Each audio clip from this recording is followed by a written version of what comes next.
So you may not know this, but Sukkot has many, many different names. First name of Sukkot is, of course, the Feast of Booths, Sukkot, when we build lean-to shelters representing our people's history in the desert, wandering from slavery to freedom. The second name is Chag HaAsif, which we'll come back to.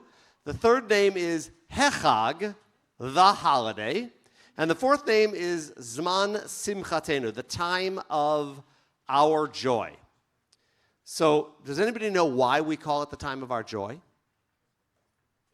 Well, rabbis and cantors call it our time of our joy because we're done with the high holidays and we can move on to the rest of the holidays, right? No, it actually was considered to be one of the great joyful moments when water was drawn from the ancient temple.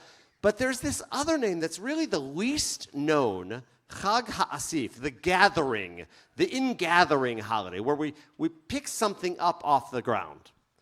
Now, we all know that the holiday of Sukkot, because after services we're going to go out into our sukkah, and we're going to shake the lulav and hold the etrog, shake together with the lulav, representing God being everywhere in the universe.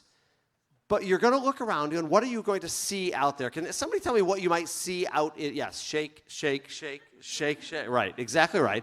Well, what else are you going to see out in the sukkah? What are you going to see? Some fruits and berries. Anybody else? Art? You're going to see a gourd, just one gourd. Maybe multiple gourds. What kind of gourds specifically? Probably, because they're the gourds we have a lot of in Michigan.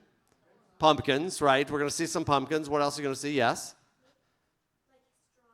Hay, straw. A roof that's got not a full cover. What else? You'll be able to see the stars for sure through the roof. Noah? All sorts of decorations, mostly fall decorations, and happy people.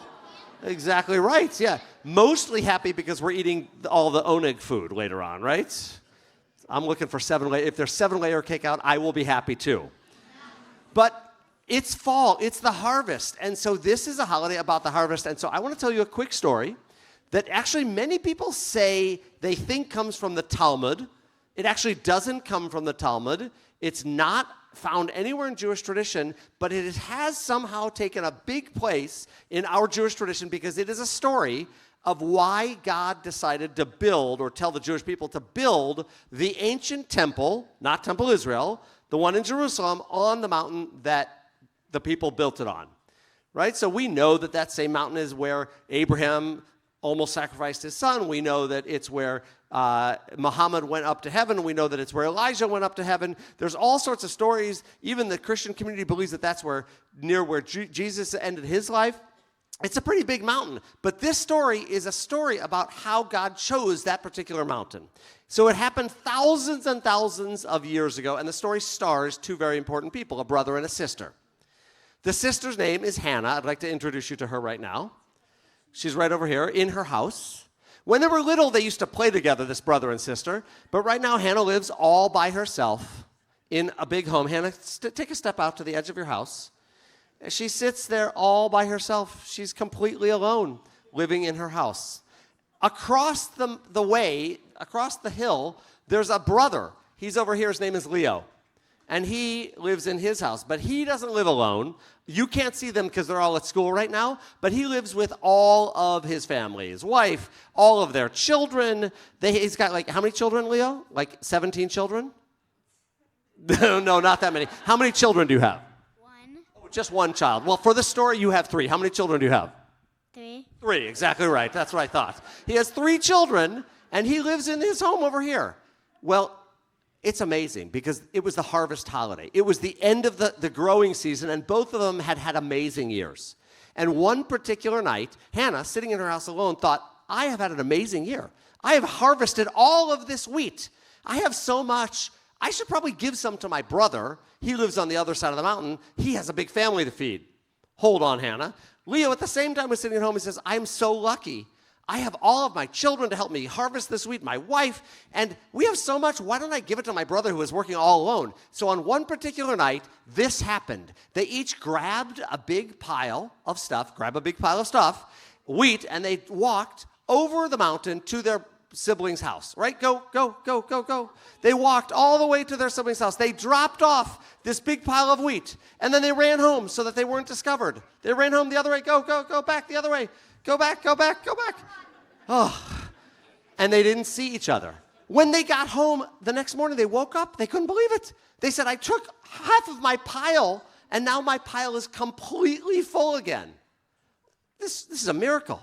But the next night, they decided, again, Hannah, thinking of her brother, said, I have so much, my pile's full again. I'm going to bring my brother some more. And Leo said, my sister is alone. I'm going to bring some more. And so on the second night, they went back to each other's house. And they dropped off a big pile. And without knowing it, they ran back to their own houses and they didn't see each other again. It was incredible. It happened the second night. They woke up the next morning, their piles were full again. On the third night, something miraculous happened. It was midnight. They both woke up from their sleep. And they thought, okay, if the miracle can happen 2 nights in a row, it certainly can happen a third night in a row. But this time, they both decided, because, you know what, the moon was out, and it was a little brighter, they'd both take the path on the bottom in the valley where they'd be able to see some gorgeous trees along the way. So they both walked on the valley, and right in the middle, right here in the middle, they saw each other, and they high-fived each other. It was crazy.